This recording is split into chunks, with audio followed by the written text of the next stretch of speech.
Who are the fallen angels? What do we mean when we say their locations are revealed? Are they on earth or somewhere else? These are the questions that must have popped up in your mind after seeing the title of the video. But you need not worry, because in today's video, we will answer all your queries. But before we start, don't forget to subscribe to our channel and hit the bell icon to get updates about our upcoming videos. With that being said, let's get into it. Before we start with the revelation of the fallen angels' location, we must learn who the Nephilim are. The Hebrew Bible describes the Nephilim as a race of perplexing entities or individuals who were unusually huge and physically strong and lived both before and after Noah's flood. Genesis chapter 6 verses 1 through 4 are the earliest verses to mention the Nephilim. And it came to pass, when man began to multiply on the face of the earth, and daughters were born unto them, that the sons of God saw the daughters of men that they were fair, and they took them wives of all, which they chose.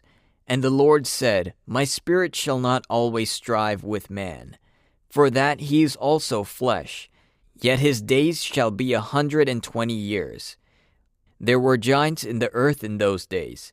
And also after that, when the sons of God came in unto the daughters of men, and they bare children to them, the same became mighty men, which were of old, men of renown.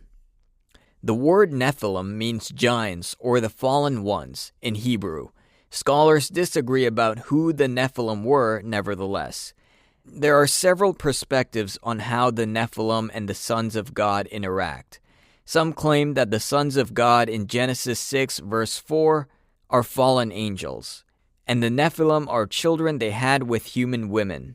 Some scholars believe that certain disobedient angels, who are referred to as the sons of God in Genesis 6 verse 2, lived among the women of humanity. Nephilim, also known as fallen ones or giants in English Bibles, emerged on earth as a result of this immoral union.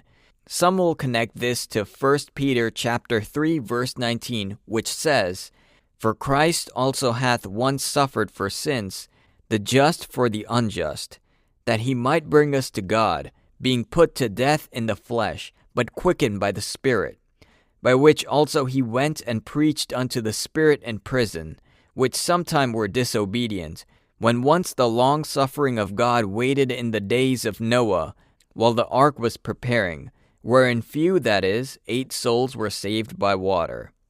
According to some theologians, verse 19 shows that Jesus addressed the angels who had performed the sin mentioned in Genesis chapter 6, verses 1 through 4, and Jude chapter 1, verse 6.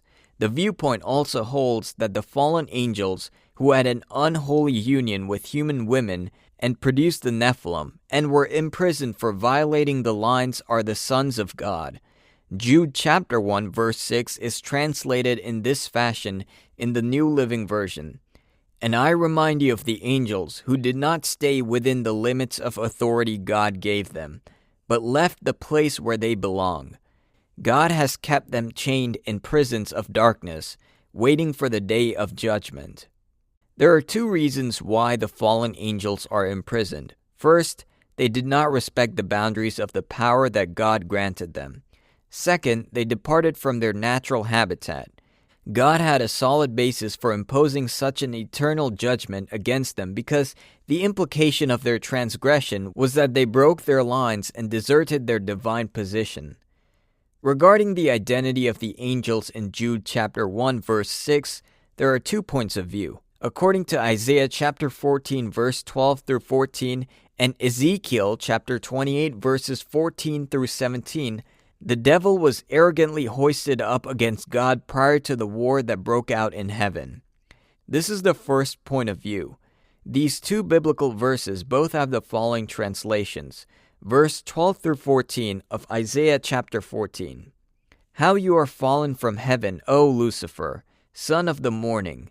How you were cut down to the ground, you who weaken the nations! For you have said in your heart, I will ascend into heaven. I will exalt my throne above the stars of God. I will also sit on the mount of the congregation of the farthest sides of the north. I will ascend above the height of the clouds. I will be like the highest. Similarly, Ezekiel chapter 28 verses 14 through 17 states, You were the anointed cherub who covers. I establish you. You were on the holy mountain of God. You walked back and forth in the midst of fiery stones. You were perfect in your ways from the day you were created till iniquity was found in you. By the abundance of your trading, you became filled with violence within, and you sinned. Therefore I cast you as a profane thing out of the mountain of God. And I destroy you, O covering cherub, from the midst of the fiery stones. Your heart was lifted because of your beauty. You corrupted your wisdom for the sake of your splendor. I cast you to the ground. I laid you before kings, that they might gaze at you. These angels and Satan revolted against God because they were dissatisfied with their status.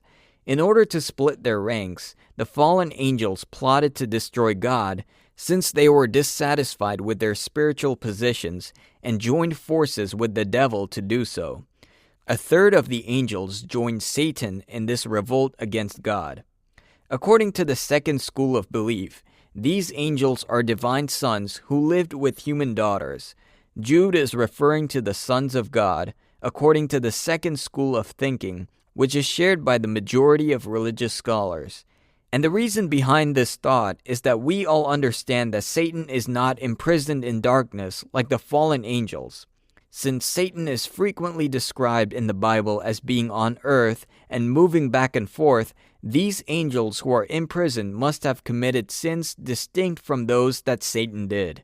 Thus, their punishment is distinct from Satan's. Whether you agree with the first viewpoint or the second perspective, one thing is certain. God has placed fallen angels in chains in a prison of darkness somewhere at this very moment. God is currently imprisoning the fallen angels until the end of all things, when their judgment shall be carried out. In verse 4 of chapter 2 of 2 Peter, Peter also discussed where the fallen angels were. For if God spared not the angels that sinned, but cast them down to hell and delivered them into chains of darkness to be reserved unto judgment. As we wrap up the video, we can't help but wonder, what would the fate be of these fallen angels? Would God show them some mercy? Please share your thoughts with us in the comment section below. So guys, that's pretty much it. I hope you found the video informative and interesting. Don't forget to give a thumbs up to the video. We will see you in our next video. Till then, take care.